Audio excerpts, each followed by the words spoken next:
வணக்க மக்களே, சட்டமன்றம் கிடைக்கப்பட்ட மிக முக்கிய தகவல் ஒன்று விளையாகி இருக்கிறதாம். மீண்டும் அதிமுகவில் சசிகலாவா? சின்னம்மாவுக்கு கௌரவ பதவி வழங்கி எல்லாத்தையும் சரிக்கட்டும் இபிஎஸ்ஆ? வாங்க வீடியோவை முழுமையாக காணலாம். அதாவது தமிழகத்தில் வரக்கூடிய 2026 சட்டமன்ற தேர்தல் என்பது தமிழகத்தில் உள்ள அனைத்து முக்கிய கட்சிகளுக்கெல்லாம் இது ஒரு முக்கிய தேர்தலாக பார்க்கப்பட்டு வருகிறதா.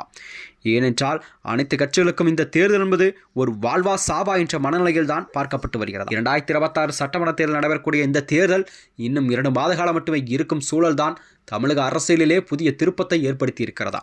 அது மட்டுமின்றி டெல்லி மேலிடத்தின் அழுத்தத்தால் தான் 2026 தேர்தலை கருத்தில் கொண்டு சசிகலாவை மீண்டும் கட்சியில் சேர்க்க எடப்பாடி பழனிசாமி திட்டமிட்டு வருவதாகவும் தெரிகிறதா.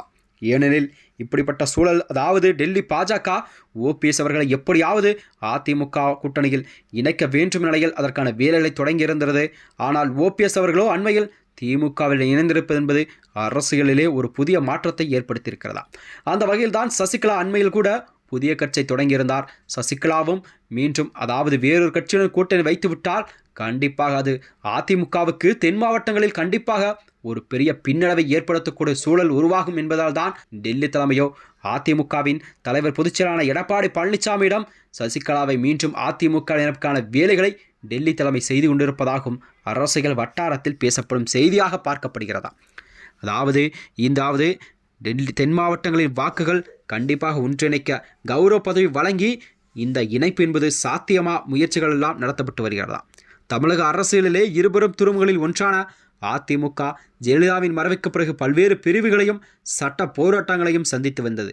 தற்போது எடப்பாடி கே பழனிசாமி தலைமையில் தான் கட்சியின் ஒருங்கிணைக்கப்பட்ட நிலையில் சசிகலாவின், அதாவது மீள் வருகை குறித்த செய்தியாளர் மீண்டும் அரசியல் களத்தை சூடாக்கியுள்ளார்களா. குறிப்பாக அவருக்கு கண்டிப்பாக ஒரு கௌரவ பதவி வழங்கி பிரிந்து கிடைக்கும் வாக்குகளை ஒன்றிணைக்க இபிஎஸ் அவர்கள் தரப்பு திட்டமிட்டு வருவதாக வெளியாகும் தகவல் என்பது 2026 சட்டமன்ற தேர்தலுக்கான ஒரு முக்கிய முன்னோட்டமாக பார்க்கப்படுகிறதா.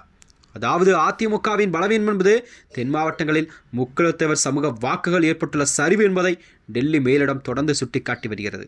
அமித்ஷாவுடான இந்த சந்திப்புக்கு பிறகு ஒட்டுமொத்த ஓட்டுகளையும் பிரிக்கும் சக்திகளை ஒன்றிணைக்க வேண்டும் என்று அழுத்தம் இபிஎஸ் அவருக்கு அதிகரித்துள்ளது.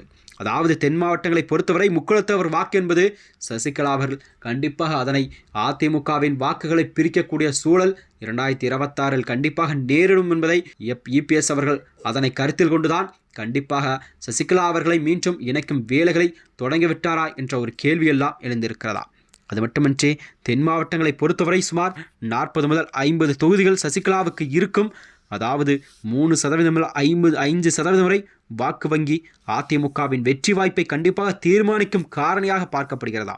இந்த வாக்குகள் சிதறினால் அது நேரடியாக திமுகவுக்கு சாதகமாக என்பதால் சசிகலாவை அரவணைப்பதே புத்திசாலித்தனம் என்ற முடிவுக்கு எடப்பாடி அவர்கள் வந்துவிட்டதாக கூறப்படுகிறதா.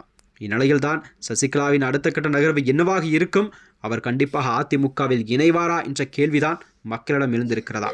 மேலும் இதுபோன்ற வீடியோக்களை தெரிந்து கொள்ள நமது சேனலை மறக்காமல் சப்ஸ்கிரைப் செய்து கொள்ளும். நன்றி, வணக்கம்.